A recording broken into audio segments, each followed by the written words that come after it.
I thank you for taking your very precious time to be amongst us this afternoon. Especially, I'd like to offer my gratitude to a few of our very special guests. We have back with us Yadubar Prabhu. Yadubar Prabhu, along with his good wife, Vishaka Devi Mataji,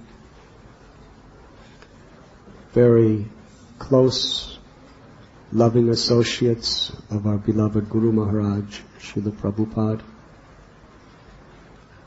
Yadubar Prabhu was a freelance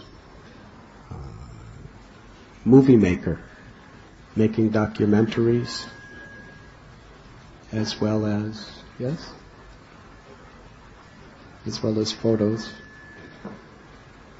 And he took an assignment to do a photo essay on Hare Krishna devotees in New Vrindavan, New York, Los Angeles. And the association of devotees was so sweet to his heart that he went to India to do a documentary on Srila Prabhupada. And his life was never the same since then. By Prabhupada's inspiration, he not only gave his life and soul to the loving service of the Lord, but he has presented to the world historical documentaries on Vrindavan, New Vrindavan, various philosophical documentaries revealing the science of the soul. He did documentary on the world of all the different centers and projects of the Krishna consciousness movement, and especially your ever well-wisher, the life story of Srila Prabhupada, our Gurudev.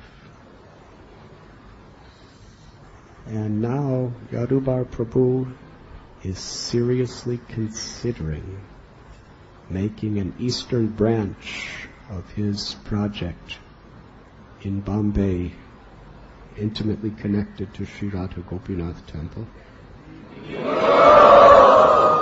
So if we're nice to him and appreciate him nicely, he may actually make that decision. Let us very enthusiastically welcome Yadubar Prabhu.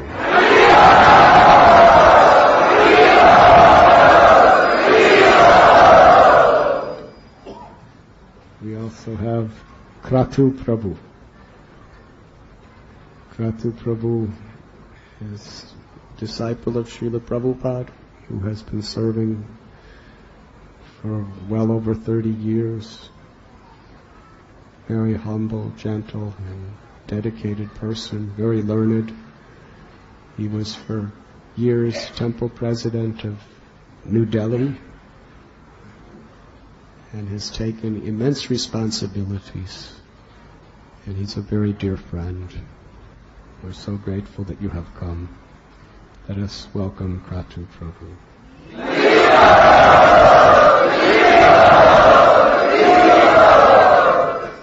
Can you please stand up for a moment? Please? For one moment.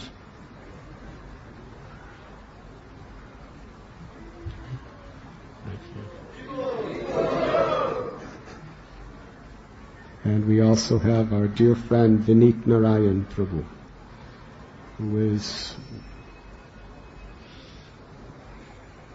quite famous throughout the land of India for restoring morality, ethics, and justice, even on the highest levels of society, through his journalism and his fearless determination. And he's been very lovingly associated with Srila Prabhupada and his devotees for many years. And now he is very intimately connected with Man Mandir in Barsana, Brajbhumi, and he's fearlessly giving his life and soul to preserve and protect the holy places of Sri Vrindavan Dham, which is a great challenge. In fact, at the present time, the beautiful sacred hills of Kamyavan, where Krishna has performed his Leela with Sri Radha and Gopis, are being destroyed by greedy people with dynamite to sell the rocks. And he's on a campaign to save these holy places of Kamyavan. It's not an easy thing. He's working on the Supreme Court level, and sometime later we'll inform you how you can participate and help if you so desire. Can you stand up for a moment? Narayan, please. Let us very enthusiastically welcome him to Sri Radha Gopal.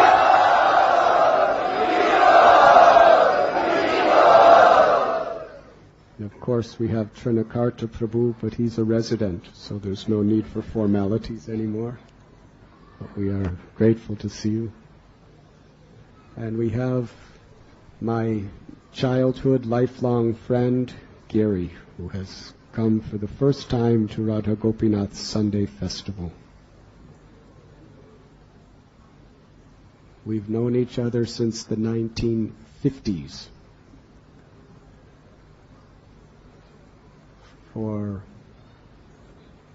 I'd say we have been very, very close friends for over 40 years. We grew up together. For those of you who were at that nice program a couple weeks ago, we told some little summary of incidents within our relationship. But I can say that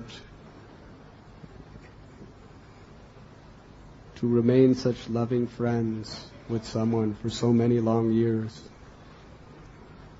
with so much appreciation and gratitude, even though somewhat different ways of life, is something very special.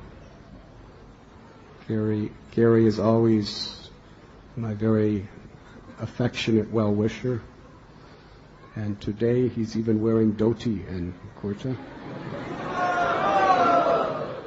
But it's not the first time, because in 1971, for 1 year, he lived as a sadhu, traveling through the Himalayas, living in mountaintops and under trees. And this evening, he's leaving back for America. It's the first time he's been to India in 33 years. So we're very, very grateful that you are here, Gary. Please stand up. Everyone.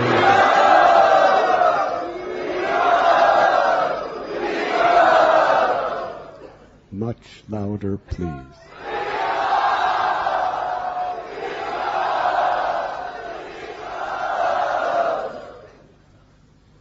Thank you very much.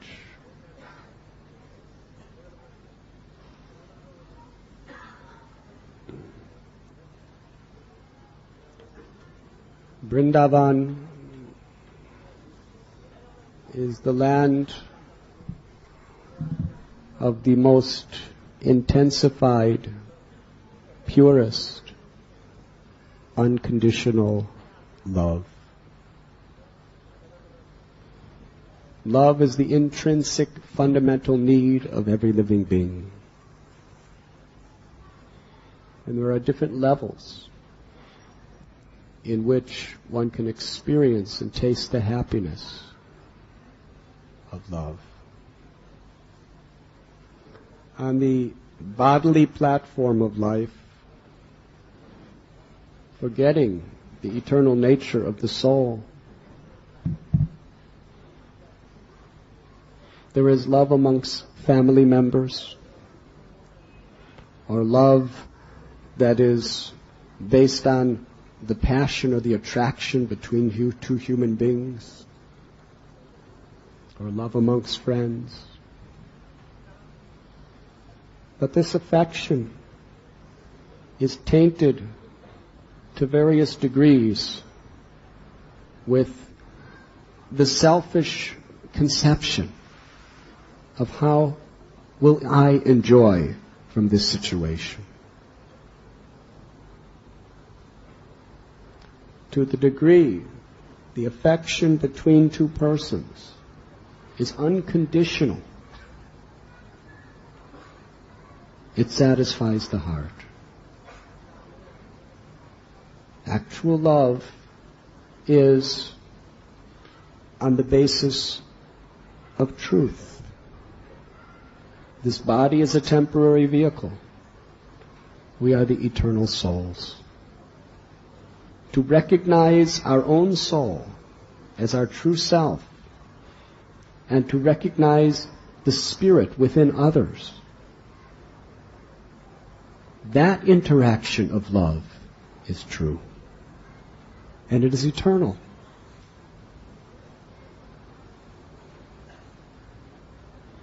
In Vaikuntha, there is the recognition of the Almighty, Absolute Truth, Narayan, as God.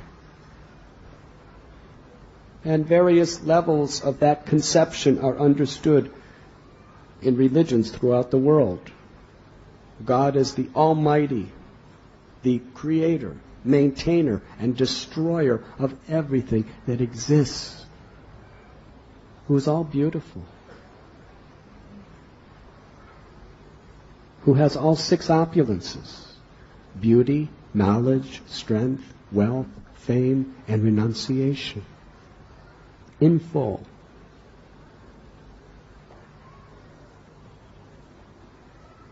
In this spiritual world, the love of the soul for God and for all parts and parcels of God is the eternal reality. The Holy Scriptures explain to us that there are different platforms of realization even in the spiritual world. The highest platform is Goloka, which is the abode of Sri Krishna. The one supreme God who manifests in many, many different ways to reciprocate with the affection of his devotees. In his original, complete form, resides as Govinda. And the nature of the love in Vrindavan is, although people have completely realized the supremacy of Krishna, the intimacy of affection they feel due to his charming personality, his beautiful features, his most enamoring pastimes, is that intimacy covers the majestic awareness of his supremacy. And thus they love Krishna as a friend loves a friend, but with intimate, unconditional desire to serve him and to please him. Or a parent to a child, or a lover to the beloved. So yes, the Holy Scriptures explain to us that this is the ultimate development of prema, or ecstatic spiritual love, which is residing eternally in the hearts of the Brijavasis, and especially the gopis of Vrindavan. When you want nothing for yourself, you get everything. When you want for yourself, ultimately, you lose everything. When we have selfish desires, we are bound to this bodily conception of life, and ultimately, by the power of time, we lose everything. But when we want nothing for ourselves, when we want everything for the pleasure of the Supreme Lord, and his devotees, then Krishna gives us himself. He is Bhakta Vatsal. He surrenders himself to the heart of those who surrender to him. That is reciprocation.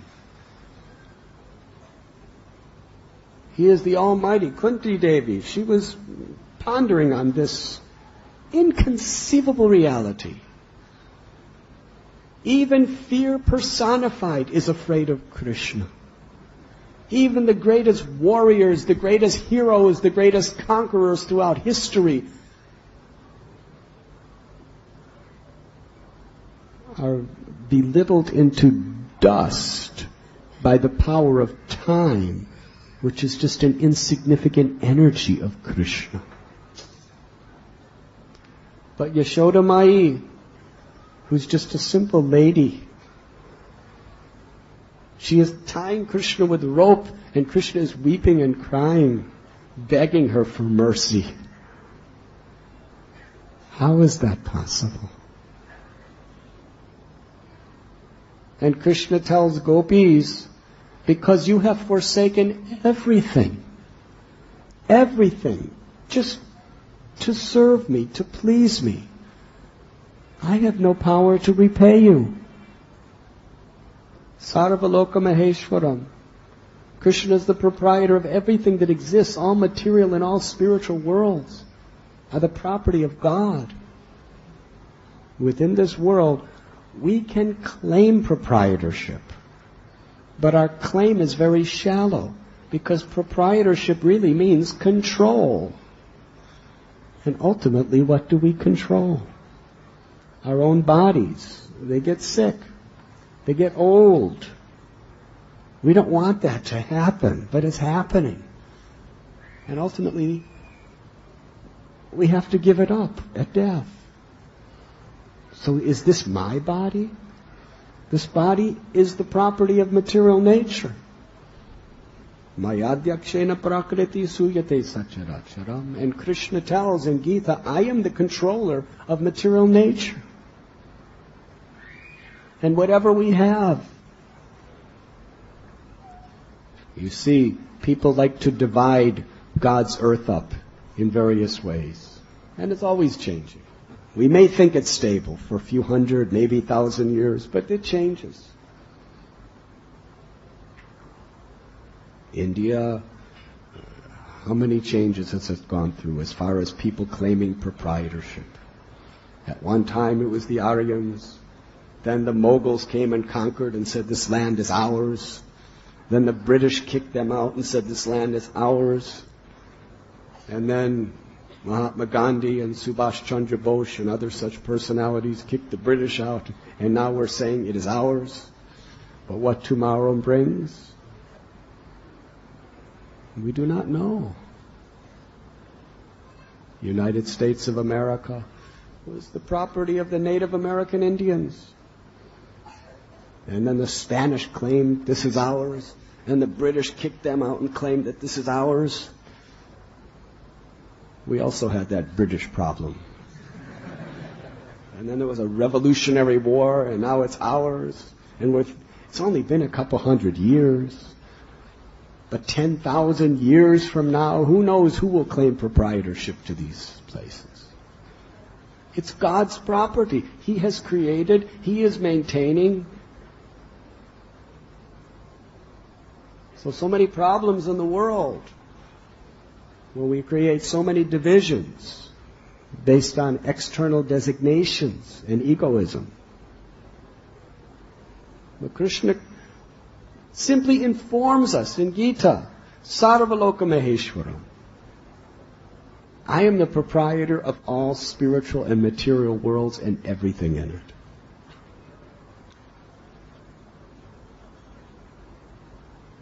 Recently, someone was telling that an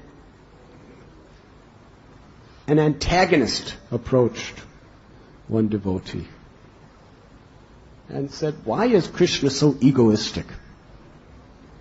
Why in Gita he's saying, I am the creator, I am the proprietor, I am the supreme, I am the taste and water, I am the light of the sun and the moon, I am the sacred syllable Om in the Vedic mantras. Of fish I am the shark, of bowmen I am Arjuna, of mountains I am Sumeru. Why Krishna talks so high of himself? He should be humble.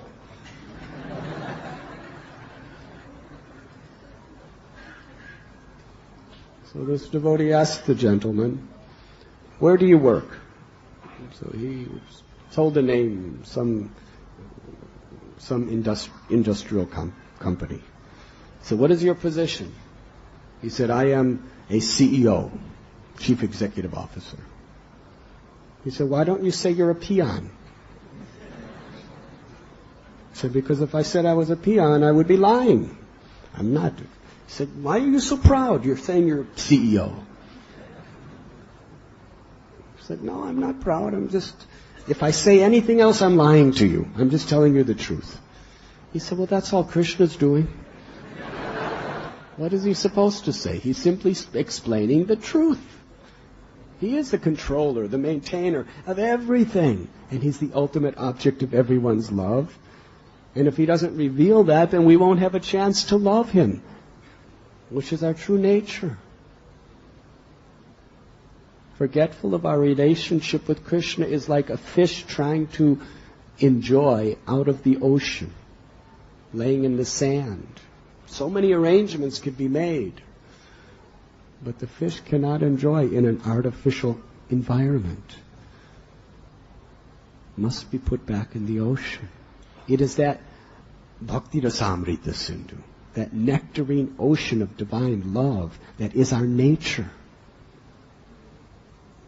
To know God, to love God. But on the sandy ground of illusion, we're trying to find happiness through so many articles and so many relationships. And some little happiness is there. But unless we return to our natural, original condition, which is spiritual, it's temporary and limited. So Krishna is the proprietor of everything that exists forever. And he tells gopis that your love for me is so pure. Your selfless willingness to please me is so great. You've given up everything without the slightest consideration of your own well-being, of your own needs, of your own wants. You've given up everything only for me.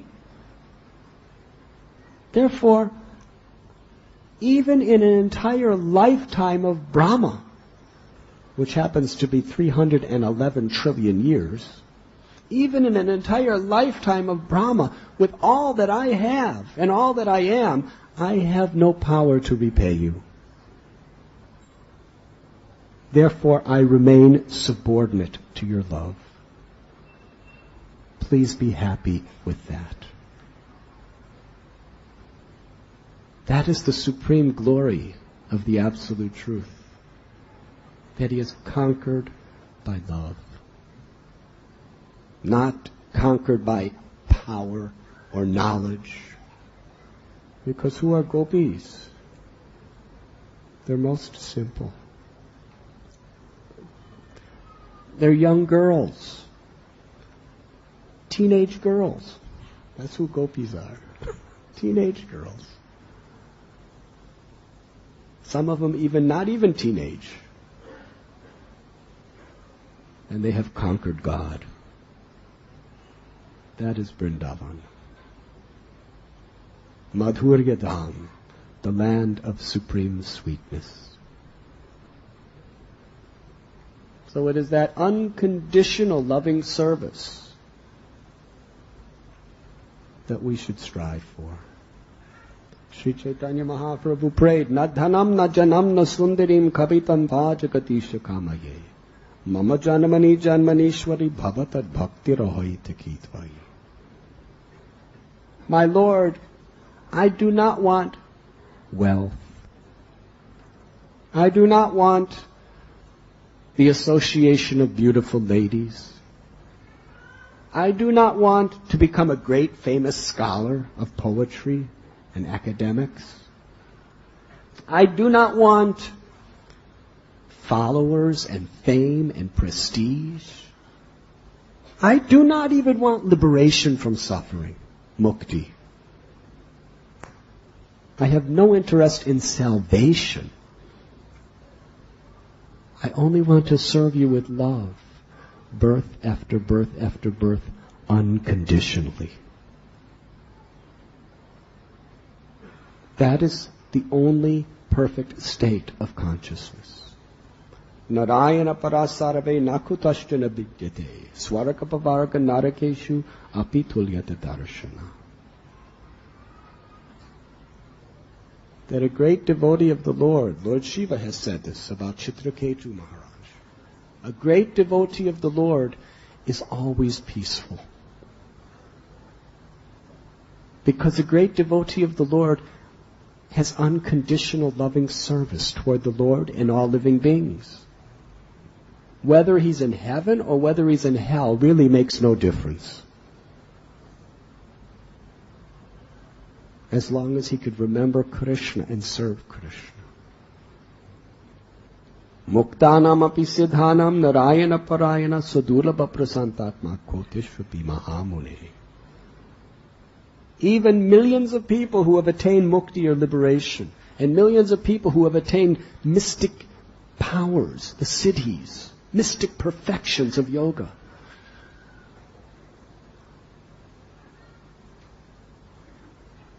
they cannot find real peace. Only the pure, unalloyed, unconditional devotee of Narayan experiences that peace, because they are in their natural position of unconditional love. And that is the purpose of human life.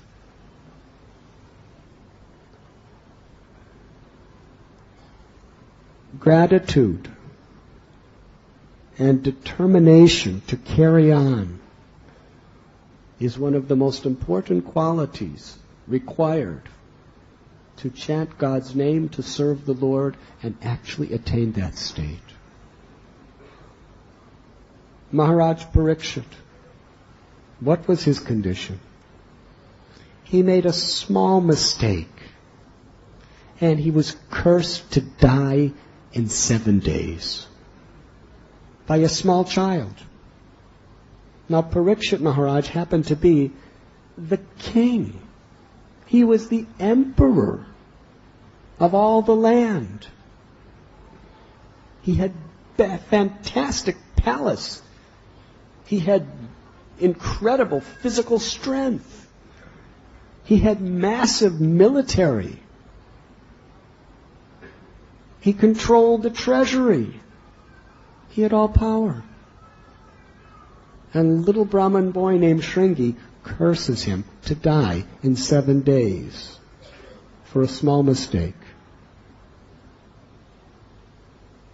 Now usually big people in very high positions, they become very intolerant if someone crosses their will. But Parikshit Maharaj, he did not retaliate. He could have crushed that little boy in a second with his military, with his own hands.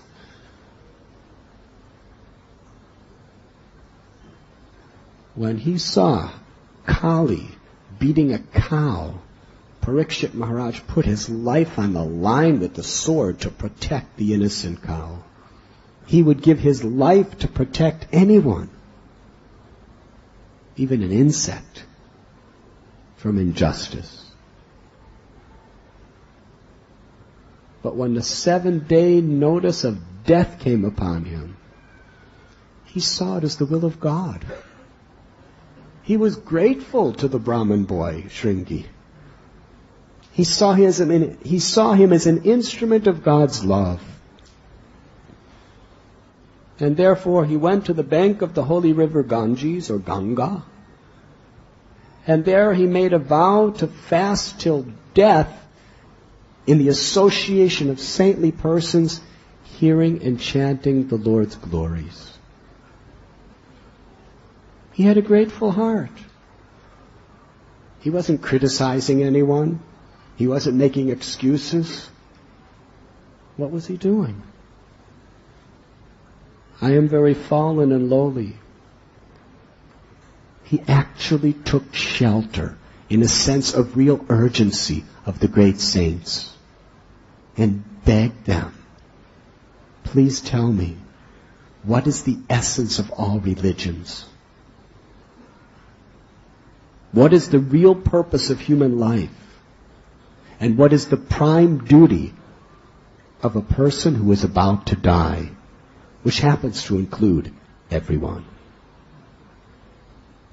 And with tears of affection and a heart full of eagerness, he sat and listened to Shukadeva Goswami.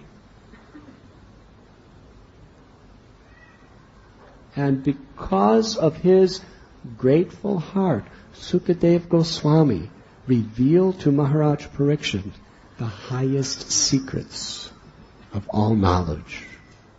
He spoke Srimad Bhagavatam, which culminated in 10th canto of Krishna and Radharani's Leelas.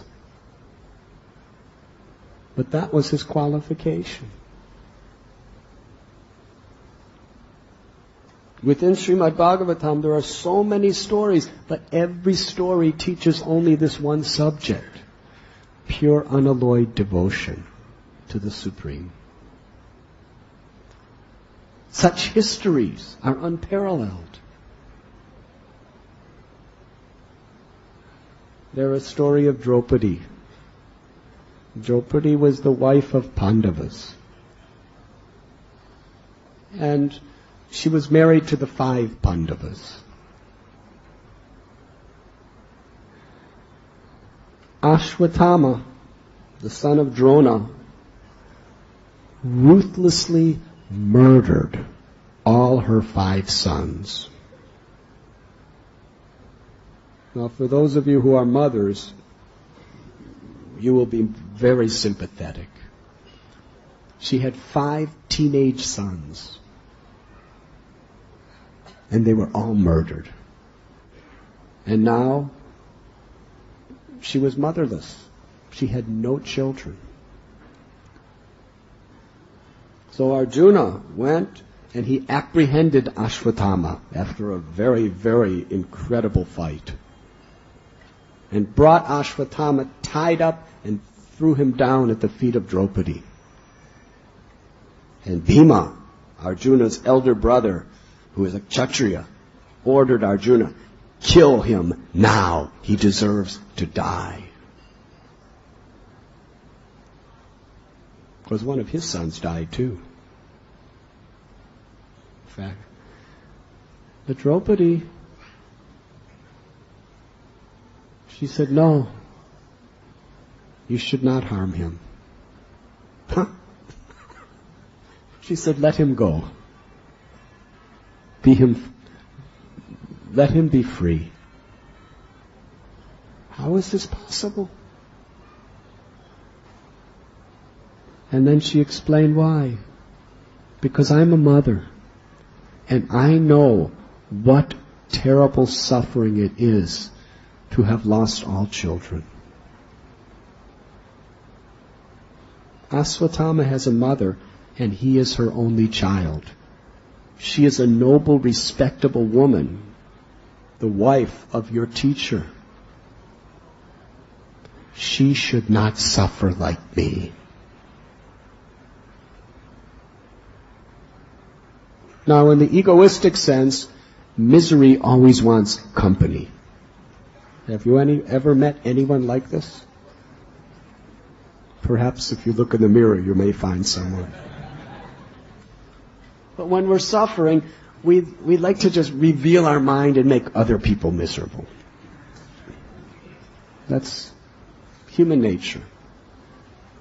Sometimes we just don't like to see other people happy when we're suffering. We have to share the misery with others. That's our charity. But here Draupadi was suffering worse than anybody could imagine. But she did not want anyone to have to suffer. Kripi is a respectable lady. Aswatthama is a murderer. But his mother should not suffer. Let him go. So Arjuna was in a very difficult situation. Sometimes this happens. There's two great saintly persons, his brother and his wife. And his brother, and you know who Bhima is. Nobody wants to disagree with Bhima. He's saying, kill him, kill him. And the wife is saying, set him free. And they're both right.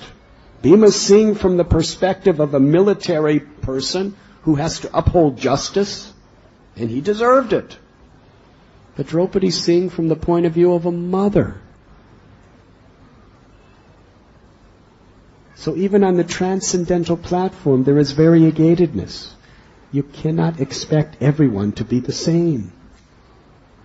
Some people, it is their nature to be learned and discriminating, and other people are just heroic and justice and ethics, and a mother just wants. Some people are very simple with motherly hearts. And within a society, if we try to make everyone the same, it will be very intimidating and suppressing upon people's natures. We have to recognize and understand people's conditionings and how various people of various aptitudes can equally love God and express their love in very, very different ways. The cowherd boys are playing with Krishna. They're dancing with Krishna. They're jumping on Krishna's shoulders. And Hanumanji, he's club in hand following the order of Ram. Can you imagine Hanuman playing like a cowherd boy with Ram? It's impossible. It's not his nature. Just, Ram, tell me what you want done. And I will do it. And he did it. Krishna tells the cowherd boys what to do. The cowherd boys say, you should do it.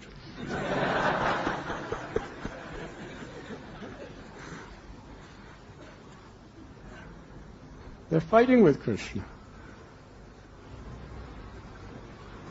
But they would do it out of love. So within the spirit, within the realm of the one supreme absolute truth, there is infinite variegatedness. The impersonalist conception is when you transcend the illusions of material world, you enter into the spiritual light of Brahman, and you merge and become one with the impersonal, all-pervading God, where there's no personality, no variegatedness. You simply blissfully exist forever. How many of you would like to be in that state?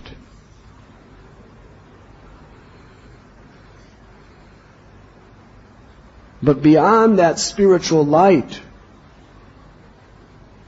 we understand that every living being is Nityo Nityanam Chaitanas Chaitananam Eko Bahunam Yovidadati Kamam. There is one supreme absolute truth who is eternal, and there are unlimited parts and parcels of that one absolute truth who are always subordinate. And that is the spirit souls. And every single soul is unique and individual. There is no two spirit souls, although there are unlimited spirit souls that have the exact same relationship with Krishna. There are categories of relationships in principle, but everyone has their own unique, special way of expressing and reciprocating with Krishna's love. And even within this world, many devotees can have many different opinions. But what makes it perfect is whatever their opinion may be, It's unconditionally, selflessly an expression of real love for the pleasure of God. So here we have Bhima unconditionally saying, kill that demon. And Draupadi unconditionally saying, set him free.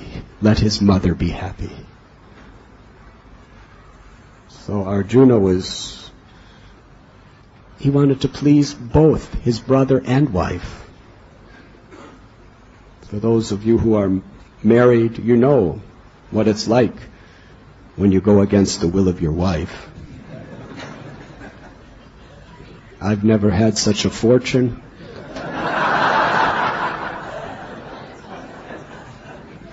But I've heard about it and I've read about it.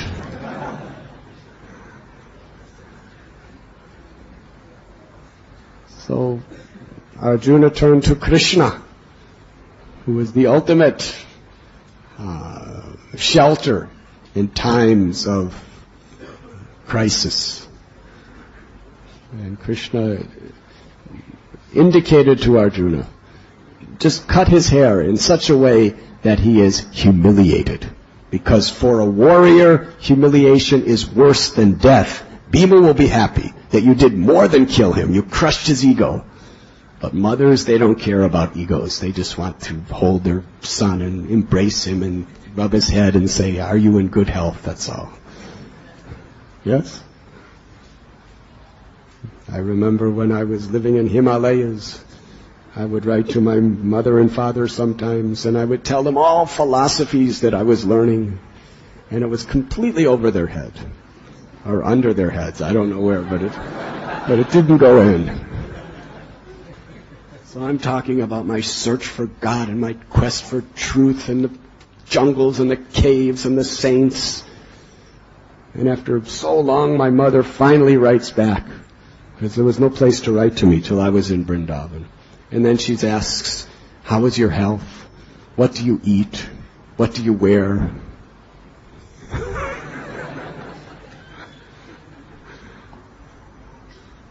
So I wrote back, I explained what I eat and what I wear and what food, but I said it all so philosophically that didn't matter to her as long as I was in good health. So that is mother. So in this way, we see the unique, special, selfless devotion. Draupadi was willing to endure and tolerate so much pain, but did not want another spirit soul to have to suffer like that. Why? Because she understood that spirit soul to be part of Krishna. Srila Haridas Thakur, we know that wonderful story. Srila Haridas Thakur, he was born in what, according to the Indian caste system, was an untouchable family. And in those days, 500 years ago, to be born in an untouchable family, anyone from the high caste wouldn't even look at you. You were just degraded. If you walked by someone's home and your shadow touched their home, they would wash their whole house with cow dung to purify it. Very superstitious. Very strict. Yes? But he became a devotee and he was constantly chanting Hare Krishna. And because he was constantly chanting, he became a very ocean of compassion. Tears were flowing from his eyes, his limbs were trembling, his hairs were standing on end, his voice faltered as he chanted the holy names. And because he had so much love for Krishna, he saw every living being as a child forgetting their father, forgetting Sri Radharani, their mother. And therefore he was just going everywhere and anywhere, just inspiring people. Take the name of Krishna, purify your heart, and realize the great treasure that you have within yourself. And yes, thousands of people were honoring him, even though he wanted no honor. Thousands of people's lives were being transformed by his influence. So there was a Qazi who was very envious of him. He could not tolerate a person from another religion practicing like a Hindu and becoming famous and untouchable. So he went to the Nawab, who happened to be the local king, and complained he must be punished. So he was brought to the prison. And the prisoners, who were actually pious people, who were imprisoned for no right cause, they took shelter of Haridas and attained the perfection of life. When they saw Haridas coming, they were weeping and offering obeisances with folded hands, and actually their love of God was awakening just by seeing this great saint. And Haridas turned to them and said, "May you always remain in this condition." Now, what prisoner in a jail wants to hear that blessing? Huh? They didn't say anything, but they were very distressed. So Haridas smiled. He said, "What I gave you is a good benediction. Now you are completely immersed in remembering Krishna and honoring Krishna's devotee. May you always be in this state of consciousness. In a few days you will be released of your prison. But don't fall back into your egoistic, materialistic ways. Keep the association of saintly persons. Hear the glories of the Lord. Offer all honor and respect to all living beings. Do not cause harm to anyone. With humility and devotion, constantly chant the holy name." So they were very happy. And then he was brought before the Qazi and the Nawab. And they said, when they saw him, he was so beautiful. Such an ocean of divine qualities. Why? You were born in a very, very respectable Malecha family, like us. Why have you resorted to the low-class, disgusting ways of a Hindu? Huh. We will not even look at a Hindu's rice, what to speak of eat it. Why don't you just follow your own religion? And Haridas smiled, and with a heart full of love, he explained that there's only one God, and that one God is the inexhaustible, supreme, infallible Father and Mother of every living being. That one God is called by different names in the Vedas, in the Holy Quran, and in other scriptures. But he is the same one supreme, who has manifested in different forms at different times. Krishna has attracted my heart. Krishna's name has awakened within my heart. There's no possibility of me giving up the chanting of Krishna's names. Even if you cut my body into thousands of pieces, each one of those pieces will be ecstatically chanting the holy name.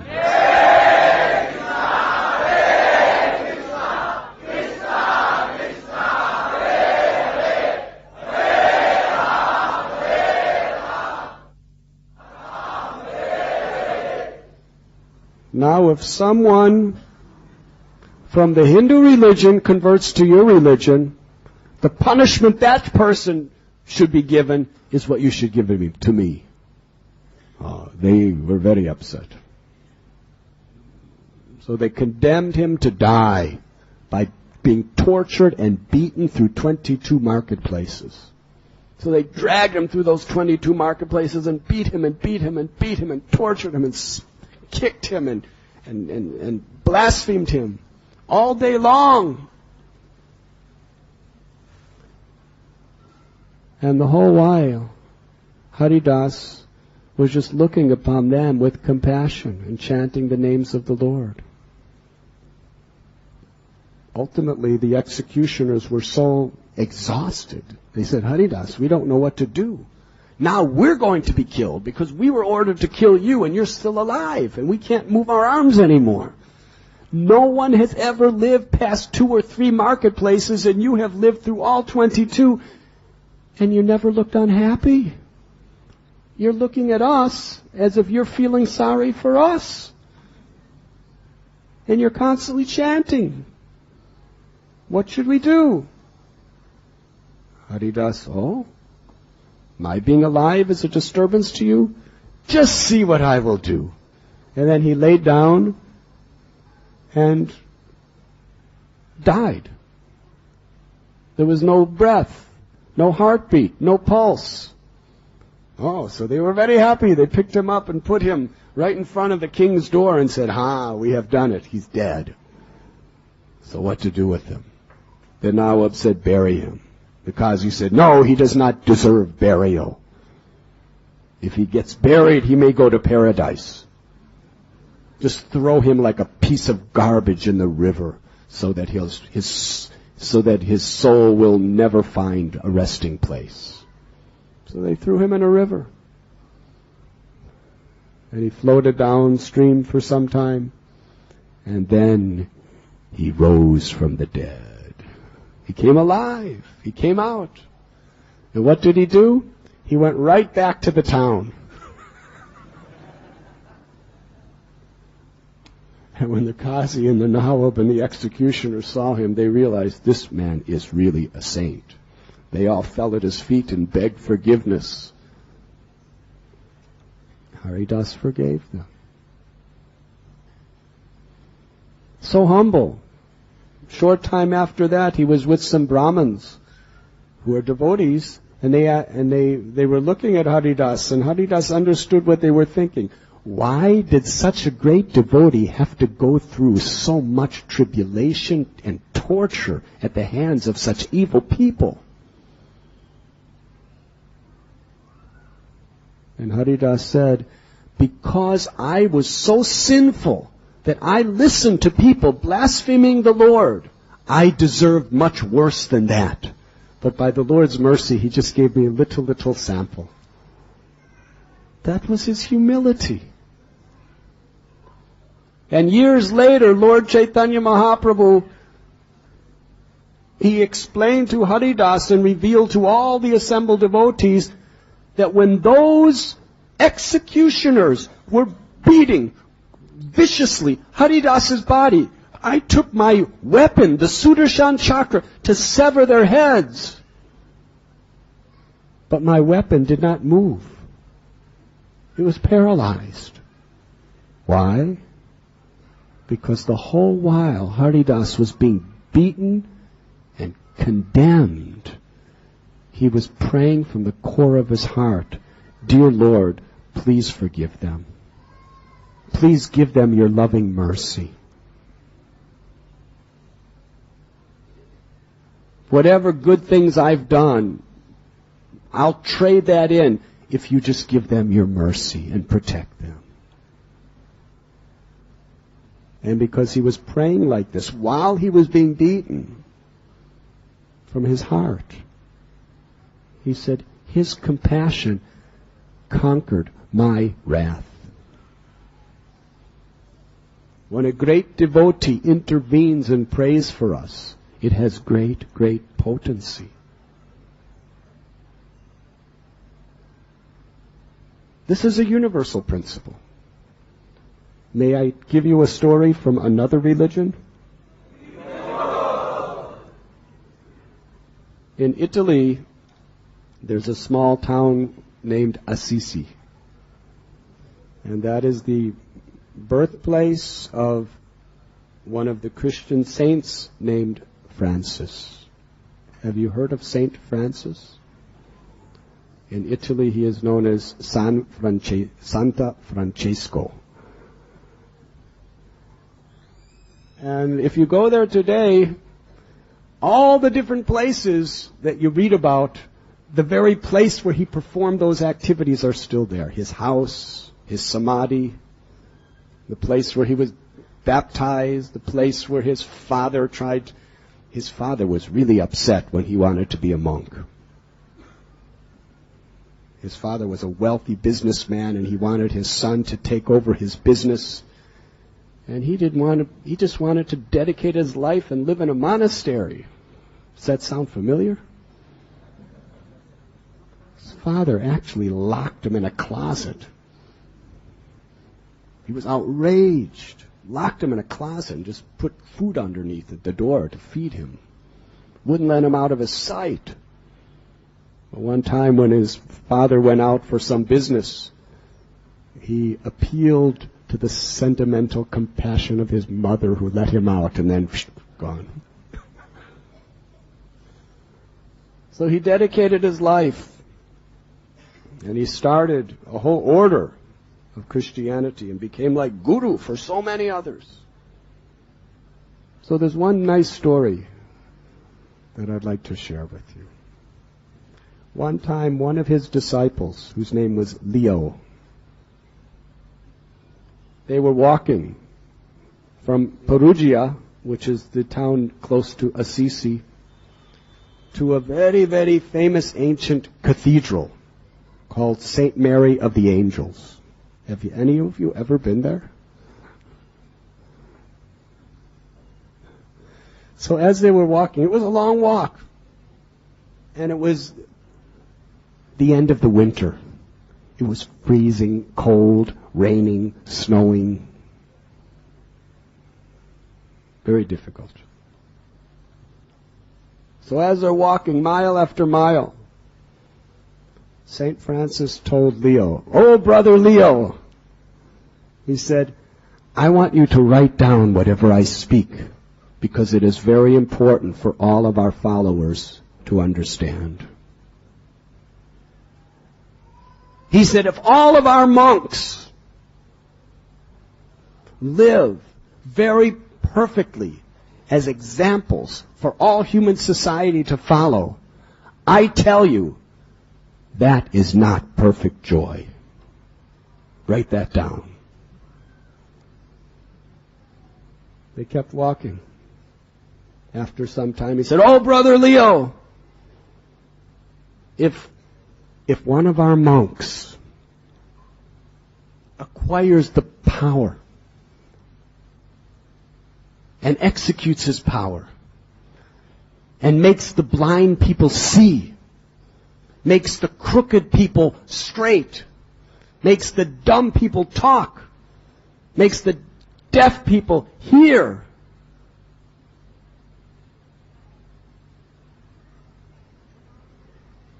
and even makes a dead person who has been dead for many days and brings him back to life, I tell you, brother Leo, that is not perfect joy. Write that down." They walked. If we have, brother Leo, complete mastery of understanding every science on earth, understanding all philosophies, and having complete command of memory and able to speak every scripture,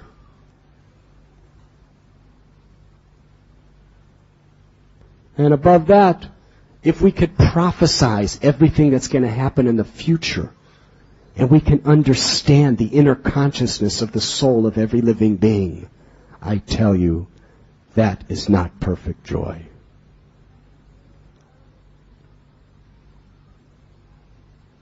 After some time, "Oh, brother Leo, if we are able to understand the conscience of every living being, if we understand the movements of every star, the value of every herb, the qualities of every animal, insect, reptile, and fish in the entire creation, I tell you, that is not perfect joy." after some time, Brother Leo, if we as Christians become so eloquent in our ability to preach that we convert every single atheist and non-believer in the entire world to our religion, I tell you, that is not perfect joy.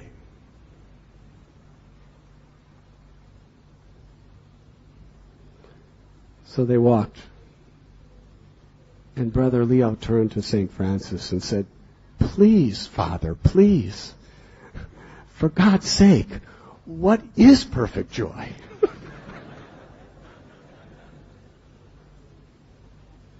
He said, when we arrive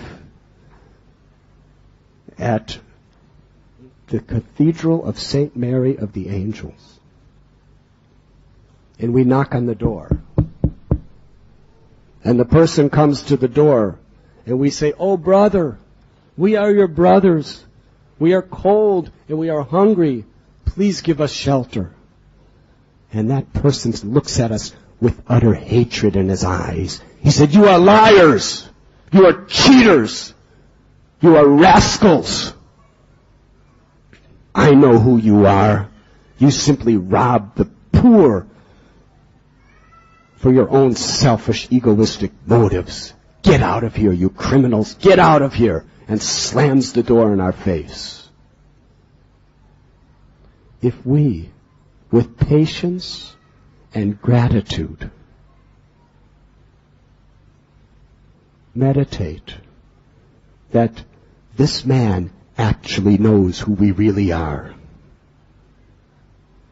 and by the love of God, he has actually seen who we really are through these people, and has given us proper punishment. And with tears of love, we thank God for this grace. I tell you, that is perfect joy. And when the night comes, and we're freezing cold, and we're starving, and it's snowing, and it's raining, and we're covered with mud from a long journey, we knock on the door again. And he answers. He said, "Get out from here! Get out from here! You are not one of us. You are a criminal. You are a thief. You are the most abominable, lowly people on earth. Get out, or I will punish you." And slams the door in our face. If we feel joy and happiness in that state, knowing that we deserve worse, and this is the grace of God to cleanse our hearts, I tell you, that is perfect joy. And then hours and hours, the whole day goes by, and it's the middle of the night, and we're practically on the verge of death due to hunger, thirst, and freezing cold, and we're weeping and wailing in pain, and we're knocking on the door, "Please let us in, save our lives." And he comes out, "You again? You vicious, wicked demons? I will give you what you deserve." And then he picks up a big stick covered with knots, and grabs us by the neck and throws us down in the snow and kicks us and rolls us in the snow, and then with that stick beats us and beats us and beats us with every knot of the stick till every limb of our body is just beaten severely. And in that state, we are thinking, how wonderful, how grateful we are that God is giving me such an opportunity to suffer on His behalf in remembrance of Him. To undergo difficulties and hardships with patience and gratitude. That is perfect joy. Write that down. And my conclusion is this, that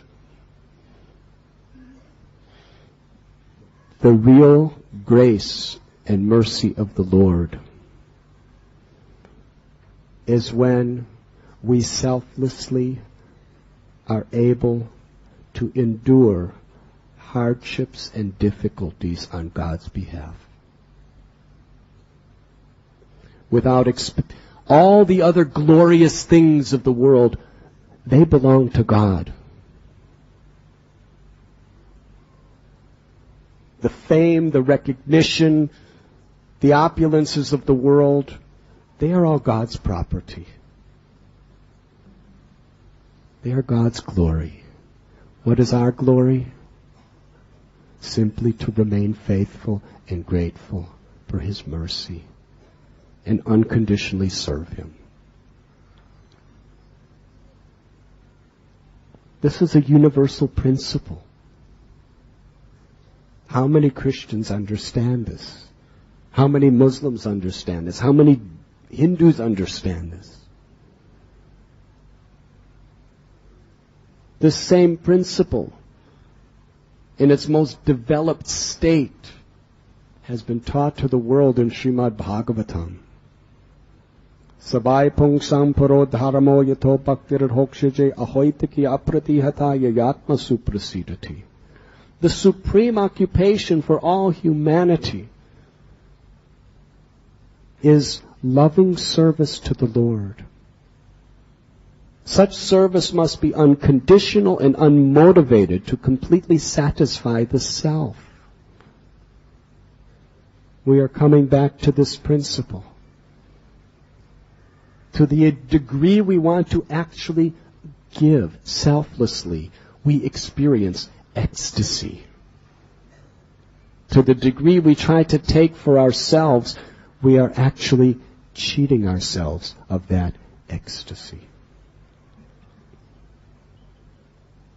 Bhaktivinoda Thakur, he prayed that the sufferings and difficulties that I endure in serving you, Lord Krishna, are the greatest pleasures of my heart. Nadanam na janam na sundarim kavitam vajagatisha kamaye mama janmani janmanishwari bhavatad bhaktira hoitiki tvai. Now, not all of us could live on the platform of such souls as Prahlad Maharaj or Haridas Thakur or Basudev Dutt or the gopis of Vrindavan.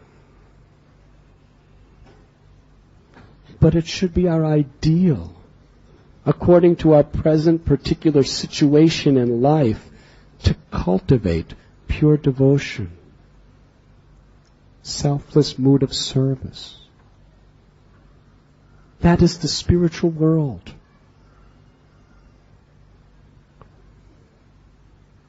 And that can only come when the heart is pure. Therefore, the most important need in the world today is for people to pay serious attention to clean the ecology of their hearts, of lust, envy, anger, pride, greed, and illusion.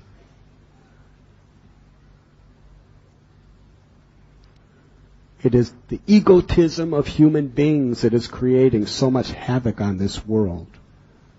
And the reactions are coming through sufferings of the body and mind, sufferings by other living beings, and sufferings of natural disasters, both in small scale and large catastrophic scales. The reactions are coming. Therefore, Sri Chaitanya Mahaprabhu has come. Jeev jago, Gaura Chandra bole, Kota nidra jayo maya, Pisa chira kole. Wake up, sleeping souls. Wake up to who you really are. To your eternal spiritual identity.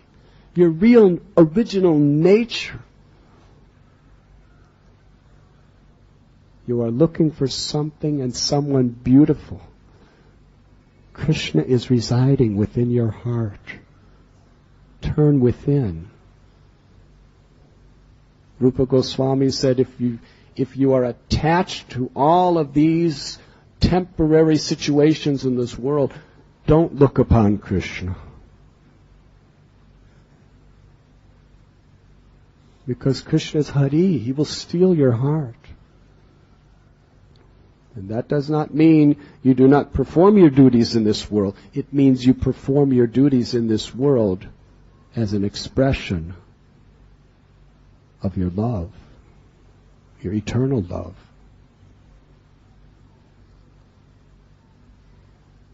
So the most accessible and powerful form in which we can cleanse our hearts, Cheto Darpanam Marajanam,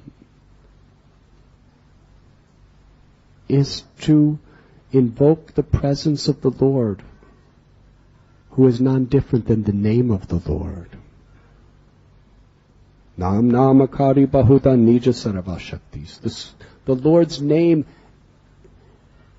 possesses all the powers, opulence, and sweetness of Krishna Himself. So this chanting of Harinam is not just a religious ritual. It is the most powerful means of purifying our heart and awakening this selfless, unconditional love that is dormant within us. And it is for this reason that we aspire to take shelter of the saintly persons, of the beautiful form of the Lord, and of His holy names.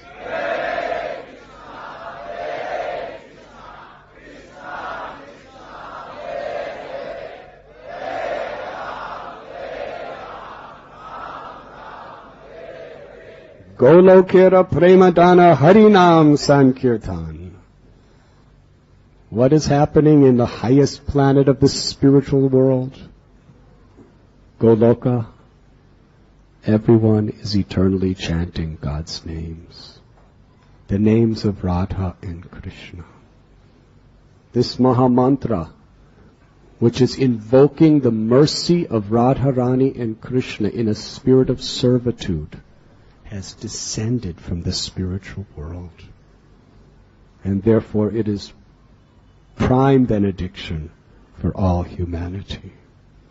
But to chant the holy names of the Lord in a proper state of mind, we must associate with people who actually help us to develop this selfless spirit of servitude.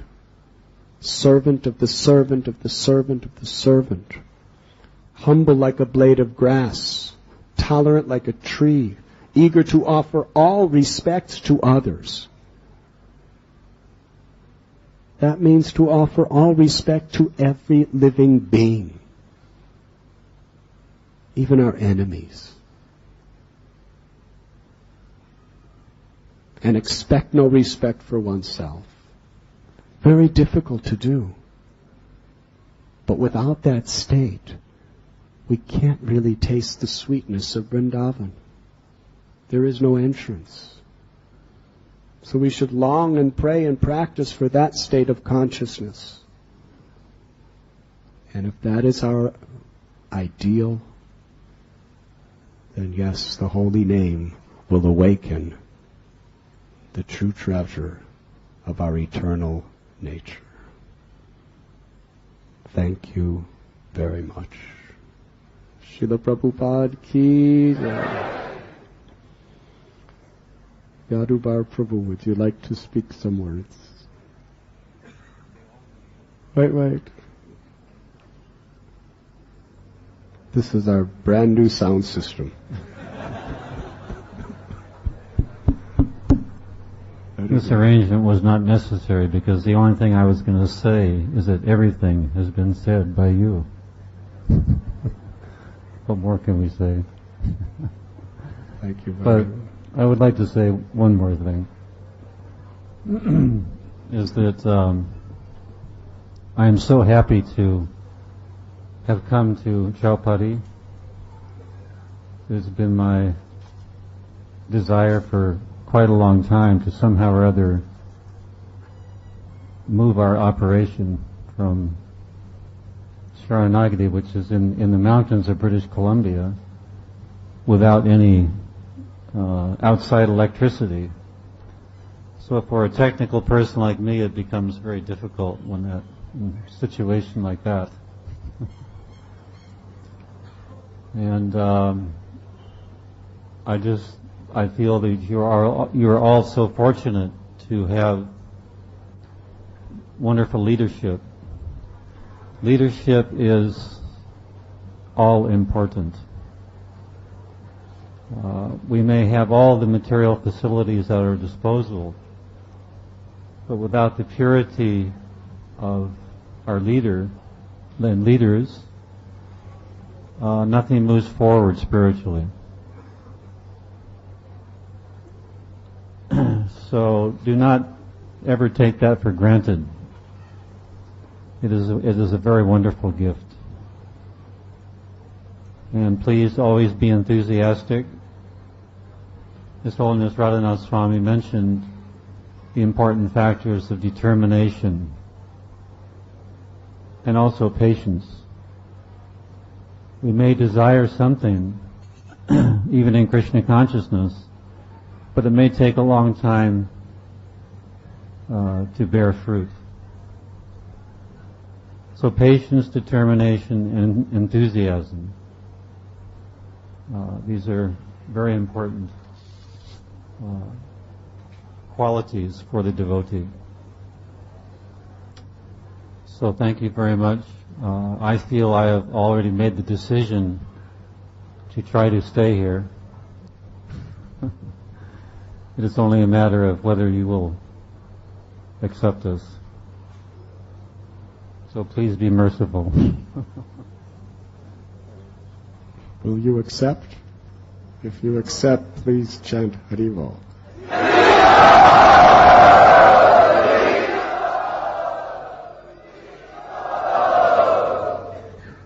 Welcome to Mumbai. Thank you very much. Vineet Prabhu, would you like to speak something? Can we give microphone? Hare Krishna. My throat is terribly bad, and Maharaj has already mentioned you about the devastation which is taking place in the hills of Kama. As Maharaj rightly said, I'm here campaigning for that, and I'm planning to campaign all over the country, also abroad, to tell devotees of all sampradayas that we may follow any sampradaya, but the sacred land of Braj is very dear to all of us. And if demons in the form of modern miners are destroying our sacred hills, we must protest. We must protest in a democratic way by writing to the Indian Prime Minister, to the Chief Justice of India, the President of India, that we the devotees feel emotionally hurt that our sacred hills are being destroyed. It must stop immediately and they must be restored to their original form. Thank you very much.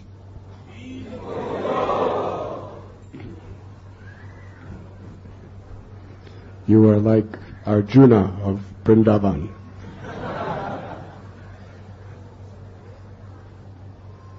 And my very, very dear friend Giri has been with us for about 2 weeks. And he has spoken on several occasions, and in doing so has very much taken residence within all of our hearts. Yudhisthira Prabhu, you had a nice day yesterday. So I'm very, very grateful that you have come, Giri. Been inviting him for several decades. And we'd like you to speak, whatever you would like to speak, as your farewell message to all of us. You can speak as long as your heart inspires you to speak. Thank you, Swami. I hadn't thought of anything to say, but I'm truly moved by all the love in this room for each other and the love that's been extended to me during my stay here in Mumbai. I know it's an experience that I'll never forget, and I'll be grateful for as long as I live. tonight I leave. And I feel a little bit, I'm reminded of that time 35 years ago when God spoke to Swami and told him his journey was to go in a different direction than mine on the very next day. I was devastated because to leave my best friend, my moral compass, the only person that was able to keep me on the straight and narrow path in life as a young man, was very difficult for me. I pleaded with Swami to please not leave me the next day, but I saw that when God spoke, nothing was going to change his mind. Nothing was going to have him deviate from his path. He'd waited his whole life to finally find his calling and his mission. I was upset, but my love for him even grew deeper when I saw the depth of his devotion. He was willing to travel 6,000 miles without any money through hospitable lands. He knew not what lay ahead of him. And in my ignorance, my thoughts were only for my selfish self, that I was going to lose my best friend, the person who I loved as much as any human being could love another person on this planet. And I was crying, and he told me even then he had great realizations of God and the power of God, and he told me that when we walk with God, we're never alone. God always resides in our heart. And he said, so it is with true friends and true love. Even if you leave each other, you haven't really left. You're still walking with each other in your heart. And so tomorrow when I go east towards India and you go south to Israel, we will still be together always, just as strong, maybe even stronger as friends as ever. And I tried to take this comfort with me, and it did help. It helped a lot. And as I'm getting ready to leave Mumbai, and all the wonderful people that I've met here, especially the wonderful family that I'm staying with, it's with a very, very heavy heart. And I'm focusing on those words that Swami Radhanath told me 35 years ago. And I know that all the people that have given me so much joy while I'm here will always be in my heart. And I hope that a part of me will remain in your hearts as well. And so there'll be some tears tonight, but I will carry you with you forever in my heart until I come back to Mumbai and get a chance to meet each and every one of you. I say thank you and Hare Krishna.